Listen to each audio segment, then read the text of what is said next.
नमस्कार. मी आज आपल्यासाठी जे पी-एच-डीचे संशोधन केंद्र आहेत किंवा जे पी-एच-डीचे स्टुडंट आहेत किंवा गाईड आहेत, अशा विद्यार्थ्यांसाठीचं हे परिपत्रक मी घेऊन आलेलो आहे. हे विद्यापीठाचं परिपत्रक आहे. परिपत्रक क्रमांक 318/200 2024.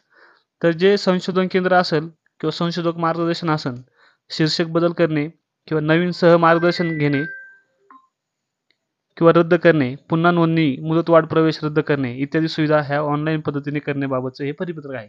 म्हणजे पूर्वी ह्या ज्या गोष्टी होत्या, ह्या सर्व मॅन्युअली पद्धतीने होत्या.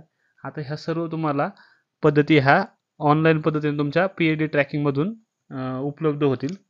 अशा पद्धतीचं हे परिपत्रक आहे.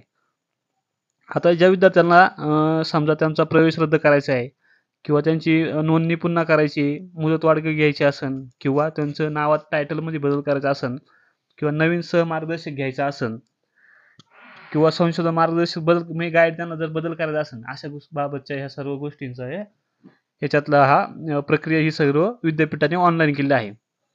आता इथे एक मेन्शन केलं आहे, विद्यार्थ्यांनी वरीलपैकी अर्ज करताना पी-एच-डी ट्रॅकिंग सिस्टममधून करायचे. म्हणजे तुम्ही जिथून तुमचं सिनॉप्सिस असेल किंवा जे रिपोर्ट असेल तुमचा प्रोग्रेस रिपोर्ट अपलोड करता, त्या पी-एच-डी ट्रॅकिंगमधून तुम्हाला हे सर्व प्रोसेस करायचे आहे. त्यासाठी काय करायचं आहे, प्रथमतः विद्यार्थ्यांनी पी-एच-डी ट्रॅकिंगमधून तुमचं लॉग इन करायचं आहे, अर्ज करायचा आहे तो. त्यानंतर तुम्ही संबंधित अर्ज सबमिट केल्यानंतर तो अर्ज तुमच्या गाईडकडे जाईल. गाईड त्याला ॲप्रूव्ह देईल. ॲप्रूव्ह झाल्यानंतर तो तुमच्या कॉलेजच्या लॉगिनला म्हणजे रिसर्च सेंटरला पडेल. रिसर्च सेंटर त्याच्यावर ॲप्रूव्ह करेल आणि रिसर्च सेंटरने ॲप्रूव्ह केल्यानंतर तो फॉर्म पुणे विद्यापीठाच्या जे ॲडमिशन सेक्शन आहे, पी-एच-डी सेक्शन, ह्या पी-एच-डी सेक्शनकडे तो प्राप्त होईल आणि पी-एच-डी सेक्शन ह्या संदर्भातली ती कार्यवाही पूर्ण करेल. ही कारवाई पूर्ण झाल्यानंतर तुम्हाला तुमच्या लॉगिनला तुमचा ते स्टेटस हा पूर्ण दिसणार आहे. आता ही जी सिस्टम आहे, ही विद्यापीठाने 1 जानेवारी 2025 पासून ऑनलाईन पद्धतीनेच करायचं आहे. याचं फॉर्म कोणताही मॅन्युअली भरायचं नाही. ही सिस्टम 1 जानेवारी 2025 पासून लागू केलेली आहे.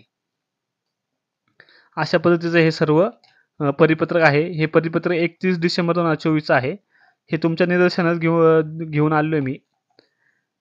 आणि आता हे काय म्हणजे त्याच्यात बदल आहे, त्याच्यात हे सर्व काय प्रोसेस करायची हे सर्वची गोष्टीचा हे तक्ता त्यांनी ह्या सर्क्युलरच्या खाली अटॅच केलेला आहे.